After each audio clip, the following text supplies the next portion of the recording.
Hola, ¿qué tal? Mi nombre es Aaron Rosales y les voy a dar la bienvenida a lo que abarca el video explicativo referente a la unidad número 2 de la materia Arquitectura del Computador, impartida por la profesora Carjuli Rosales. En esta unidad, bueno, vamos a desarrollar una breve explicación de la brecha histórica de la informática y la arquitectura del computador a lo largo del tiempo, desde su inicio hasta la actualidad. Ok, podemos decir que la historia de la arquitectura del computador viene de la mano con la historia de la informática. ¿Por qué lo decimos? Porque, bueno, trabaja de la mano el desarrollo de cómo está conformada esos chips o esos centros de procesamiento dentro del computador desde su inicio hasta la actualidad. Podemos ver dentro de la imagen que está plasmada en el video cómo se fue desarrollando hasta la actualidad desde su inicio cada parte o cada arquitectura según los cambios en sus respectivas fechas. Si vamos al origen, podemos decir que desde 3500 años antes de Cristo hasta 2600 años antes de Cristo podemos eh, catalogar su origen desde lo que es el invento que, bueno, vamos a tomarlo como el origen del computador, desde su perspectiva de computador, que es el ábaco. Podemos decir que, bueno, se considera que la historia de la informática empieza cuando, en los albores de la historia, el hombre comienza a buscar instrumentos que le ayuden a realizar las operaciones aritméticas que necesitaban para los negocios de intercambios de mercancías. Como tal, eh, anteriormente las computadoras no basaban, bueno, años antes de Cristo, no basaban su funcionamiento en base a circuitos eléctricos, sino a herramientas que simplemente los ayudaban a los cálculos matemáticos sencillos. Con eso viene el desarrollo del ábaco. Podemos decir que el primer instrumento conocido utilizado para realizar operaciones fue el ábaco. El ábaco más antiguo aparece en el valle de Tigris y el Éufrates en torno al 3500 años antes de Cristo y hacia el 2600 años antes de Cristo. Esta herramienta, bueno, aparece en China y bueno, el abaco simplemente simplificaba las operaciones aritméticas básicas, tales como lo que es suma, resta, multiplicación y división. Y aún hoy en día se utiliza en algunos países orientales y occidentales para poder enseñar cómo funcionan estos procesos matemáticos de aritmética simple.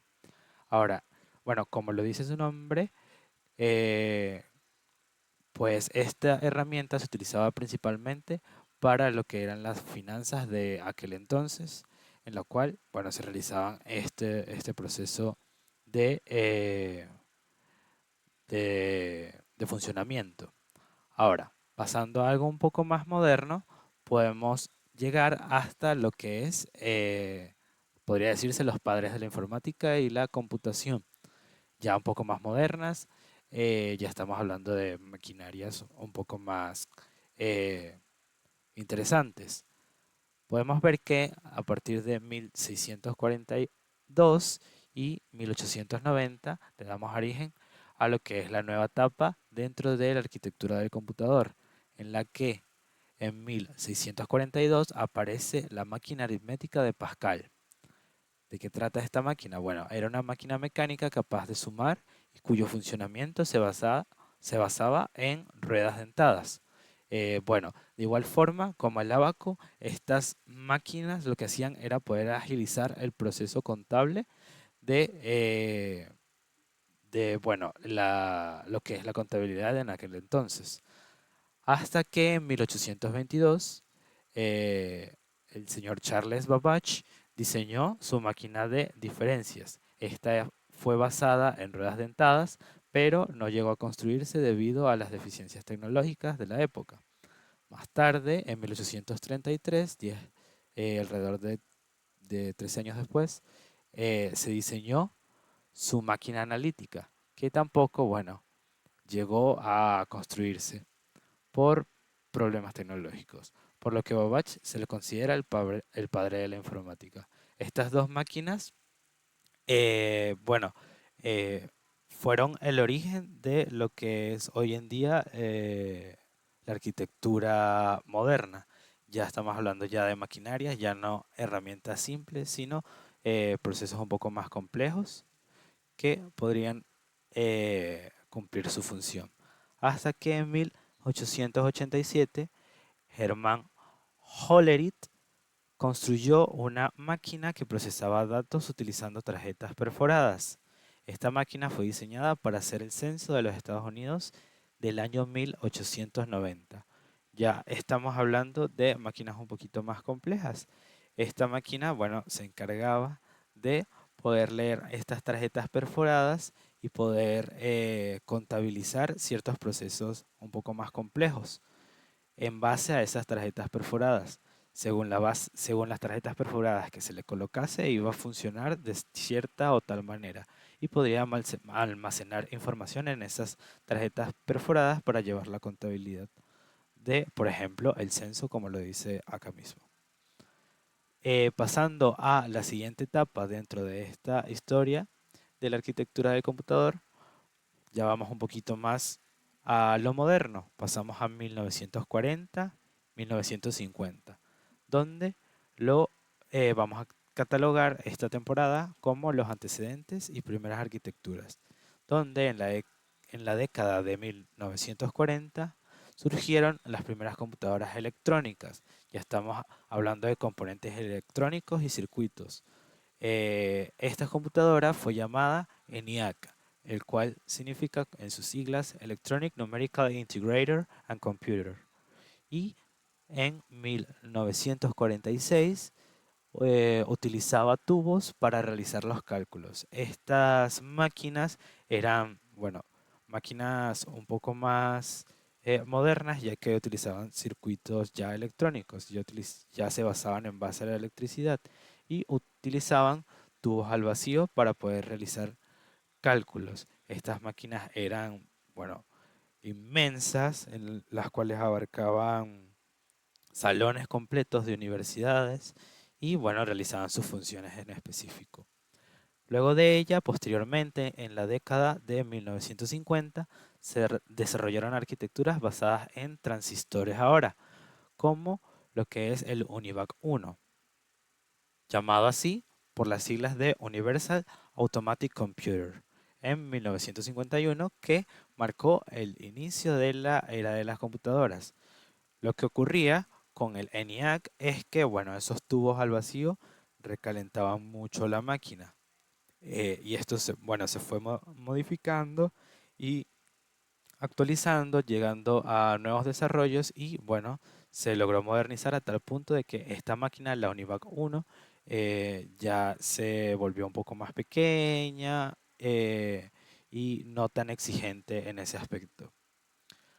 Pasando a la siguiente etapa de la arquitectura del computador y su historia, llegamos a la época de 1970-1980, donde viene el desarrollo de la arquitectura CISC, que es muy importante y más parecido a lo que es en la actualidad la arquitectura del computador, ya que en las décadas de 1970 y 1980 se consolidó la arquitectura CISC, la cual significa, según sus siglas, Complex Instruction Set Computer. Y bueno, esta se caracteriza por tener un amplio conjunto de instrucciones complejas. Bueno, ejemplos de estos anteriormente mencionados en las otras unidades fueron los procesadores como el Intel 8086 y sus vertientes y el Motorola 68000, que bueno, fueron fundamentales en el desarrollo de las primeras computadoras personales. Ya al ser microprocesadores, al ser procesadores ya pequeños y compactos, ya viene de la mano con el desarrollo de computadoras personales ya más pequeñas en comparación a esos grandes computadores que abarcaban una sala completa de una institución, de una universidad.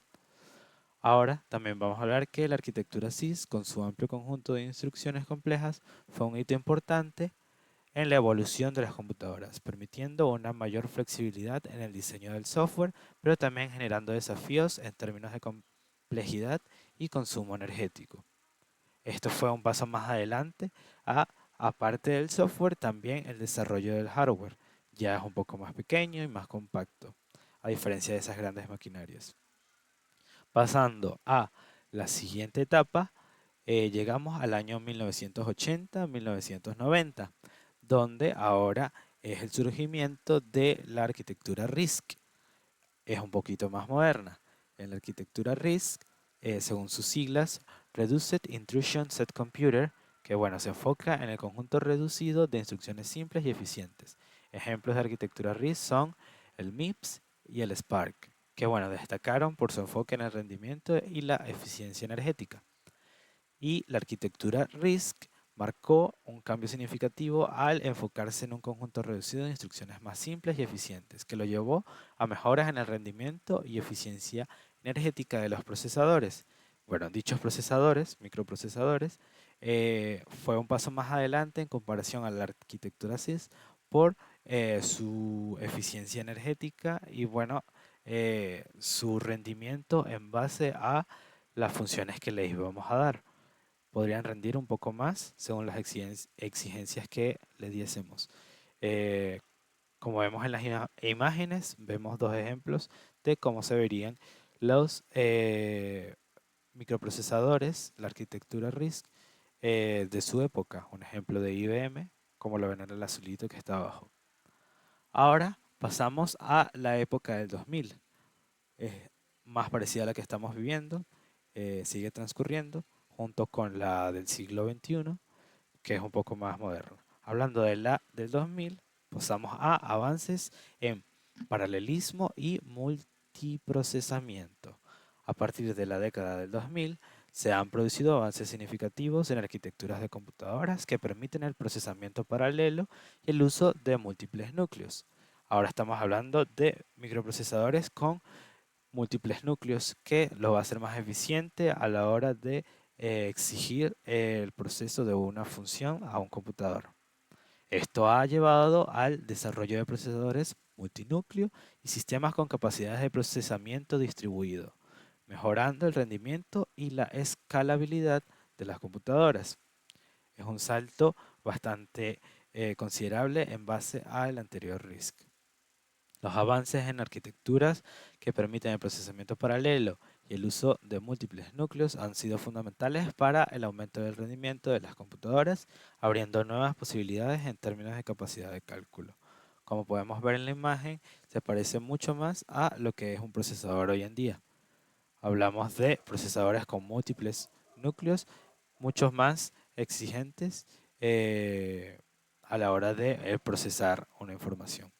Si pasamos a la época actual del siglo XXI, podemos definirla como la época de las arquitecturas modernas y la era de la informática cuántica.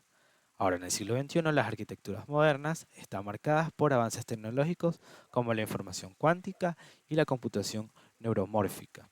La informática cuántica promete revolucionar la computación al aprovechar los principios de la mecánica cuántica para realizar cálculos de una velocidad y escala sin precedentes. Por otro lado, la computación neuromórfica se inspira en el funcionamiento del cerebro humano para desarrollar sistemas de procesamiento de información altamente eficientes. Las arquitecturas modernas están marcadas por avances tecnológicos como la informática cuántica y la computación neuromórfica, que prometen revolucionar la forma que concebimos el procesamiento de información y la resolución de problemas complejos. Bueno, podemos definir esto como la época actual, bueno, la que se está viviendo ahorita, está en periodo de desarrollo, en la que tomamos la informática cuántica, el desarrollo de eh, ya parte científica más amplia, en la cual desarrolla un microprocesador mucho más potente que pueda ser más exigente en base a investigaciones ya más complicadas. Y la parte de computación neuromórfica Es muy interesante ya que, bueno, se basa en el desarrollo de microprocesadores con inteligencias artificiales y con neuronas artificiales que va a permitir eh, el autoaprendizaje dentro del procesador. Este periodo está actualmente en proceso y, bueno, va a ser una gran revolución para el desarrollo de la arquitectura del computador. Esta sería la breve historia resumida dentro de lo que cabe la informática y la arquitectura del computador. Muchas gracias.